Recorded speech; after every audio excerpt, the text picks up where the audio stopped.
Shalom Bapak Ibu Saudara sekalian, sebelum kita mendengarkan sharing firman Tuhan pada pagi hari ini, mari kita sama-sama berdoa. Terima kasih Bapa, kami mengucap syukur Tuhan untuk pagi hari ini. Tuhan yang akan tetap menyertai kami Tuhan, sebentar kami rindu untuk mendengarkan sebagian daripada firman-Mu. Urapi setiap kami yang mendengarnya pada pagi hari ini dimanapun kami berada Tuhan. Hanya di dalam nama Tuhan Yesus Kristus kami berdoa dan mengucap syukur. Amin.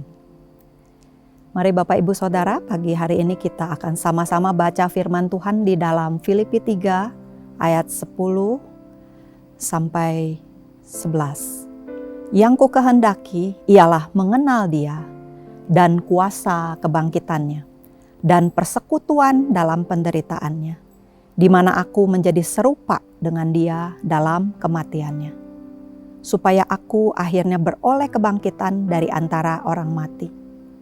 Bukan seolah-olah aku telah memperoleh hal ini atau telah sempurna, melainkan aku mengejarnya kalau aku dapat juga menangkapnya. Karena aku pun telah ditangkap oleh Kristus Yesus. Bapak Ibu Saudara yang saya kasih di dalam Tuhan Yesus, keadaan atau kondisi dunia hari-hari ini membuat manusia itu mungkin tidak lagi mengingat apa sih yang lebih utama di dalam kehidupannya. Berapa banyak manusia yang masih memiliki keinginan untuk mengenal Allah lebih dari apa yang ada di dunia ini. Mungkin banyak dari setiap kita berpikir bahwa istilahnya jangankan mikir gereja, ya, jangankan mengenal Tuhan, apalagi kita bicara tentang kuasa kebangkitan Tuhan Yesus. Kayaknya gak mungkin lah gitu ya. Mungkin dalam hati kita juga pernah berkata, hidup ini udah susah, ya ekonomi udah sulit, pekerjaan juga susah, pendidikan mahal. Ya. Kalau hanya mikirin yang rohani, gimana dengan keadaan kita, kehidupan kita gitu. Nah pertanyaan itu juga mungkin seringkali ada di dalam kehidupan setiap kita ya. Secara realita betul, kita harus sungguh-sungguh berusaha, kita harus sungguh-sungguh bekerja, hal-hal yang tidak mudah ya. Namun pagi hari ini di tengah-tengah keadaan yang sulit, kita akan belajar bagaimana Rasul Paulus mengatakan juga di dalam ayat yang ke-12 tadi, dikatakan begini, bukan seolah-olah aku telah memperoleh hal ini atau telah sempurna, ya, melainkan aku mengejarnya kalau aku dapat juga menangkapnya. Karena aku pun telah ditangkap oleh Kristus. Ya. Paulus mengatakan bahwa aku sudah memperoleh semua ini. Aku juga belum sepenuhnya menjadi seperti yang Allah kehendaki. Tapi Paulus berusaha mengejar, mendapatkan apa yang menjadi kehendak Tuhan di dalam kehidupannya. Nah, ayat ini juga mengingatkan kita bahwa untuk mencapai kesempurnaan di dalam Kristus, diperlukan beberapa usaha dari setiap kita ya saat kita menjalani kehidupan kita di tengah dunia yang berusaha terus menarik kita ini untuk menjauh, bahkan berusaha untuk tidak mengenal Allah yang sesungguhnya ya. Nah, kita akan lanjutkan bacaannya ayat ke-13 dan 14. Di sini dikatakan begini, saudara-saudara, aku sendiri tidak menganggap bahwa aku telah menangkapnya. Ya, seperti yang Paulus tadi bilang, tetapi ini yang kulakukan. Aku melupakan apa yang telah di belakangku dan mengarahkan diri kepada apa yang di hadapanku dan berlari-lari kepada tujuan untuk memperoleh hadiah, yaitu panggilan sorgawi dari Allah dalam Kristus Yesus. Nah, saat ini mungkin kita harus belajar yuk, sama-sama kita merenungkan usaha-usaha apa sih yang perlu kita lakukan di dalam menjalani kehidupan ini di hari-hari yang sulit, bahkan dunia seolah-olah mau terus menarik kita untuk tidak melakukan apa yang menjadi kehendak Tuhan. Yang pertama, seperti firman yang tadi kita sudah baca, aku melupakan apa yang ada di belakangku. Ya. Yang pertama, forget. Ayo kita sama-sama belajar untuk melupakan, mengabaikan, ya bahkan gak mempedulikan, melupakan semuanya. Apa yang udah ada di belakang kita, masa lalu kita, dosa-dosa yang pernah kita lakukan, atau bahkan keberhasilan-keberhasilan yang sudah pernah kita raih. Kita belajar untuk melupakan apa yang sudah terjadi di belakang, ya. Kalau kita baca di Ibrani 12 ayat 1 di situ dikatakan begini, karena kita mempunyai apa? Banyak saksi, bagaikan awan katanya yang mengelilingi kita. Marilah kita menanggalkan semua beban dan dosa yang begitu merintangi kita dan berlomba dengan tekun dalam perlombaan yang diwajibkan bagi setiap kita. Ya, ada hal-hal yang perlu kita lupakan di belakang kita, ya, hal-hal yang memberatkan kita, dosa kita, beban-beban kita, ya, kekhawatiran kita, bahkan kemarahan kita, kekecewaan yang perlu kita lupakan di masa lalu kita.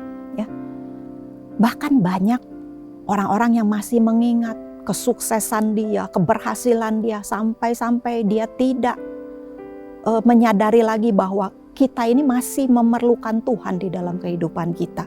Ya, nah, ada yang merasa ya udahlah, saya sudah sukses, sudah berhasil, apalagi sih yang saya perlukan? Atau bahkan masih ada orang yang mengatakan gini, aduh, dosa saya terlalu banyak. Apakah saya masih bisa diampuni atau enggak ya? Merasa kayaknya enggak layak. Bahkan ada yang pernah cerita begini. Dia langsung tiba-tiba nyamperin saya. Dia berkata begini. Ada orang yang bahkan tidak mau mengampuni. Padahal orang itu sudah meninggal. Bisa dibayangkan saudaraku. Ya. Makanya hal pertama yang perlu kita lakukan hari-hari ini adalah forget. Lupakan apa yang menjadi masa lalu kita, ya. Yang kedua, fokus bagaimana firman Tuhan tadi mengatakan, ayo arahkan diri kita, ya, kepada apa yang ada di hadapan kita. Hal-hal yang menjadi kehendak Tuhan apa di depan kita. Itu yang perlu kita arahkan, ya. Firman Tuhan di ayat 2 di Ibrani 12 ayat 2 berkata begini, marilah kita melakukannya dengan mata yang tertuju kepada siapa? Kepada Yesus, ya, yang memimpin kita dalam iman dan yang membawa iman itu kepada kesempurnaan. Nah, di dalam menjalani kehidupan ini, seperti tadi dikatakan itu nggak mudah, ya, sulit mungkin bagi banyak orang atau bagi sebagian orang mungkin ya udahlah mudah, gampang kita ikuti, ya. Tapi pagi hari ini, hal kedua yang diingatkan, ayo tetap arahkan pandangan kita, mata kita, fokus sama Tuhan. Apa yang menjadi tujuan Tuhan di dalam kehidupan setiap kita. Ya, waktu kita sudah menanggalkan setiap masa lalu kita belajar mengarahkan diri kepada apa yang di tujuan kita, di depan kita. Ya, mengarahkan pandangan kita sama Tuhan. Ya, hal-hal yang apa yang bisa kita capai di depan bersama dengan Tuhan. Hal ketiga, fight, ayo. Berlari-lari kepada tujuan untuk memperoleh hadiah, yaitu panggilan sorgawi dari Allah dalam Kristus Yesus. Berlari-lari, ada hal yang perlu kita lakukan, bagaimana daya juang kita, ya, untuk terus berjalan di dalam tracknya Tuhan. Sekalipun kita mungkin pernah jatuh, ya, kita pernah gagal, tapi kalau kita fight, kita memiliki daya juang, kita akan terus berlari untuk mencapai tujuan, ya. Nah, sama seperti halnya mungkin di dalam gelanggang pertandingan, ya, waktu kita berlari. Pernah satu waktu saya olahraga berlari seperti itu. Kalau saya nggak fight di dalam tujuan saya, mungkin kita pernah tergoda. Di kiri ada makanan, di kanan ada makanan, kita berusaha berhenti, ya, hanya untuk mengenyangkan diri kita sendiri gitu. Tapi waktu kita memiliki fight, waktu kita mengalami jatuh di tengah jalan, kita pun akan terus memiliki daya juang untuk bangkit kembali. Nah, hal ketiga ini juga kita perlukan di dalam menjalani kehidupan ini, ya. Seringkali mungkin kita mengalami jatuh, tapi jangan sampai kita nggak bangkit lagi untuk terus berjuang di dalam menjalani kehidupan ini. Nah, hal keempat, menyelesaikannya. Finish. Apa yang sudah Tuhan percayakan hingga saat ini, ya. Tuhan mau kita menyelesaikannya sampai akhir. Selesai di dalam hal apa? 2 Timotius 4 ayat 7 dikatakan begini, aku telah mengakhiri pertandingan yang baik. Aku telah mencapai garis akhir dan aku telah memelihara iman. Sebagian besar kita mungkin bertanya, garis akhir yang sebelah mana ya? Tuhan pengen dalam kehidupan kita, sekalipun di tengah halangan, rintangan saat menjalani proses kehidupan, kita pernah jatuh. Kita pun diharapkan tadi untuk bangkit kembali, berjalan lagi, berlari lagi, jatuh lagi, bangkit lagi. Sampai apa? Kita tetap mempertahankan iman kita di hadapan Tuhan. Kita mengakhiri pertandingan yang baik dengan memelihara iman kita. Nah, Bapak Ibu Saudara, ada satu cerita terakhir. Ada seorang pelari maraton, ya, dia mewakili Tanzania. Dia mengikuti Olimpiade Meksiko tahun 1968. Namanya John Stephen Akhwari. Mungkin setiap kita pernah mendengar cerita ini, kisah ini, ya. Waktu dia ikut lomba maraton ini, dia mengalami satu kecelakaan. Di awal pertandingan dia celaka, kakinya ada dislokasi, jatuh, berdarah. Tapi dia terus ikuti itu lomba. Tadinya udah mungkin dalam hatinya sempat jatuh dan pengen berhenti. Bahkan orang-orang yang sekitarnya mungkin ngomong, ngapain dilanjutin udah. Tapi dia memiliki tekad, dia fight, dia terus berjuang sampai berlari. Walaupun tertatih-tatih seperti itu ya larinya. Pada saat pengumuman perlombaan sudah diumumkan, bahkan piala sudah dibagikan, dia baru memasuki yang namanya arena stadion itu. Ya. Orang yang masih tersisa, penonton yang masih tersisa, berdiri dan memberikan tepuk tangan, aplaus, semangat. Ya, dia masih terus melanjutkan larinya. Walaupun mungkin di dalam dia berlari, dia melewati garis finish dengan catatan 3 jam, 25 menit, 27 detik. Ya. Atau terpaut sekitar 1 jam 5 menit sama orang yang memiliki meraih juara pertama. Gitu. Tapi dia terus berlari dan berlari. Nah, pada saat selesai, seorang wartawan ya, dia bertanya, kalau di awal pertandingan kamu sudah kalah, kenapa kamu masih berlari? Berusaha untuk mencapai garis finish. Apakah kamu pengen dapat medali itu? Dia cuma menjawab begini, my country didn't send me 5 million miles to start the finish. But they send me 5 million miles to finish the race. Maksudnya gini, negara saya itu gak ngirim saya hanya untuk memulai perlombaan. Tetapi mereka mengirim saya sejauh 5.000 mil untuk menyelesaikan pertandingan. Semangat yang luar biasa yang mungkin bisa menjadi contoh buat setiap kita ya. Memastikan bahwa gini, bukan tentang menang atau menjadi yang pertama, tetapi tentang menyelesaikan pertandingan. Ya.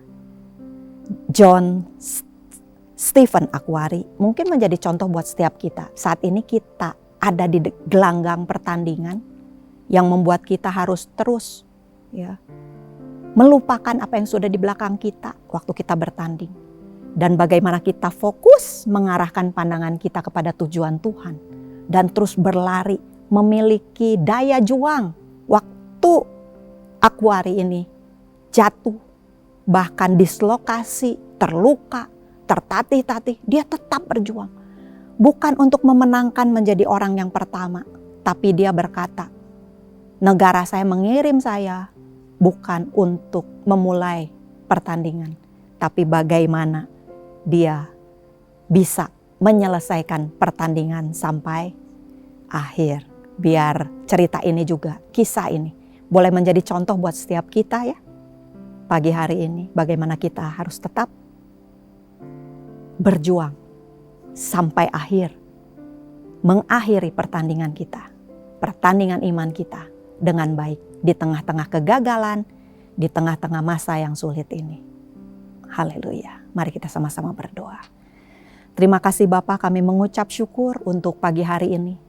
Untuk firman-Mu Tuhan yang boleh mengingatkan setiap kami bahwa kehidupan kami mungkin banyak gagalnya. Namun saat kami boleh belajar Tuhan, apa yang sudah Tuhan ingatkan kepada kami pada pagi hari ini. Biar kami boleh tetap menjalani kehidupan kami Tuhan. Untuk kami boleh melupakan apa yang sudah ada di belakang kami. Baik itu dosa-dosa masa lalu kami. Beban-beban masalah yang memberatkan kehidupan kami Tuhan. Supaya kami boleh terus berjalan maju bersama dengan Engkau Tuhan. Kami boleh fokus kepada apa yang menjadi tujuan-Mu di dalam kehidupan setiap kami. Juga kami boleh tetap memiliki daya juang di dalam menjalani kehidupan ini. Enggak patah semangat, enggak berhenti di tengah jalan. Tapi kami terus berlari ke arah kemana yang Tuhan mau. Supaya saat kami terus berlari, kami boleh terus berjalan. Engkau boleh mendapati setiap kami. Kami boleh mengakhiri pertandingan iman kami Tuhan. Tetap memiliki iman di dalam Engkau. Terima kasih Bapa untuk firman-Mu pagi hari ini. Kami serahkan sepenuhnya setiap anak-anak-Mu yang boleh memulai setiap kegiatannya pada hari ini. Yang bekerja, yang berusaha, yang masih studi, Tuhan yang memberkati. Terima kasih Bapa. Hanya di dalam nama Tuhan Yesus Kristus kami berdoa dan mengucap syukur. Amin.